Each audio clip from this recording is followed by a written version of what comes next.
Conhecendo a palavra para sermos transformados pelo poder de Deus.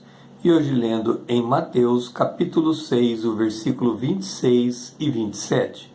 Observai as aves do céu, não semeia, não colhem, nem ajuntam em celeiros. Contudo, vosso Pai Celestial as sustenta. Porventura não valeis vós muito mais do que as aves?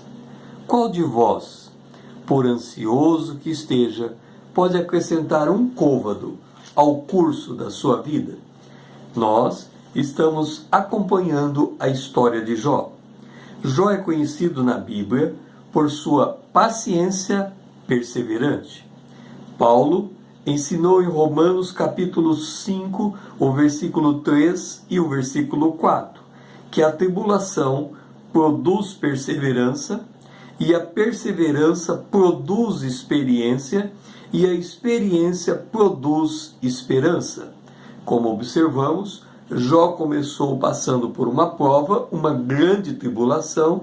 Aquela tribulação estava dando a ele uma perseverança de se permanecer na prova até ser transformado pelo poder de Deus, e agora ele começava a ter uma experiência direta com Deus.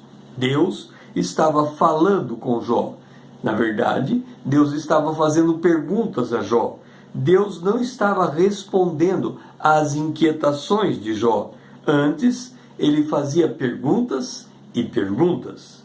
Jesus, o Senhor, ensinou que a nossa ansiedade não pode nem aumentar a nossa estatura, nem prolongar a nossa vida.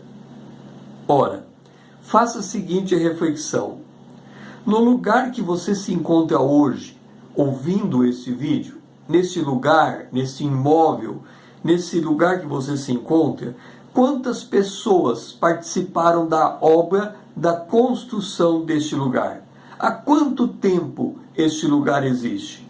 Nós não sabemos responder tais perguntas, mas nós temos um teto que nos abriga. Ora, se nós não sabemos estas coisas que nos trouxeram benefícios, então quanto mais responder às perguntas que Deus faz a Jó. Em Jó, capítulo 38, verso 16, Deus pergunta a Jó: Jó, você conhece as profundezas do oceano? Você já foi até lá nas profundezas e conhece o que existe por lá? Em Jó 38, verso 17, Deus pergunta a Jó se Jó já conhece as moradas dos mortos. Em Jó 38, verso 18, Deus pergunta se Jó conhece a largura da terra. E aqui vem uma questão interessante. Quando nós começamos a olhar para as perguntas que Deus faz a Jó, nós ficamos nos perguntando se somos capazes de responder. E a esta pergunta, a largura da terra, se nós fizermos uma consulta na internet, nós vamos saber a resposta. Por exemplo, está dito que o diâmetro da terra é de 12.756.274 quilômetros. Então, quem sabe, se nós tivéssemos o Google e se tivéssemos no lugar de Jó e Deus fosse fazendo aquelas perguntas que ele fez a Jó, nós poderíamos dizer: sabemos a resposta.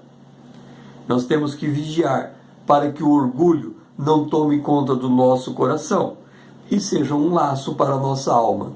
Aquela pergunta foi feita para Jó naquele nível de conhecimento que ele tinha, e ele não era absolutamente capaz de medir o diâmetro da terra como hoje nós podemos. Mas será que hoje Deus faria a pergunta para nós tão simples como foi para Jó? Ou nós teríamos então outro nível de pergunta ainda muito mais complexa, ainda muito mais profunda? Jesus, o Senhor, ele continua dizendo através dessas perguntas, e aqui uma lição que nós precisamos aprender: a nossa ansiedade não aumenta a nossa estatura, nem prolonga a nossa vida. Não vamos deixar a ansiedade roubar de nós a confiança em Deus. Não vamos deixar o orgulho tomar conta do nosso coração e queremos ser mais sábios do que Deus. Deus governa as nossas vidas e muitas vezes nós deixamos a ansiedade governar. E aqui uma dica. Deus disse que nós não podemos servir a riqueza e a Deus ao mesmo tempo. E logo em seguida ele fala da ansiedade, que nós não devemos ficar ansioso por coisa alguma. Como saber a quem estamos servindo? De fato, se nós estamos servindo a Deus, a paz de Deus domina a nossa mente, os nossos sentimentos, as nossas emoções. Por outro lado, se nós estamos servindo a riqueza, a ansiedade é que domina. Portanto, o modo como sabemos o que é que está sendo preponderante em nossa vida e a quem estamos servindo, basta observar se há ou não ansiedade. Se houver ansiedade, devemos levá-las a Deus em oração e descansar na paz que excede a todo entendimento. O meu nome é César Azevedo, usando a internet para com você compartilhar a palavra de Deus.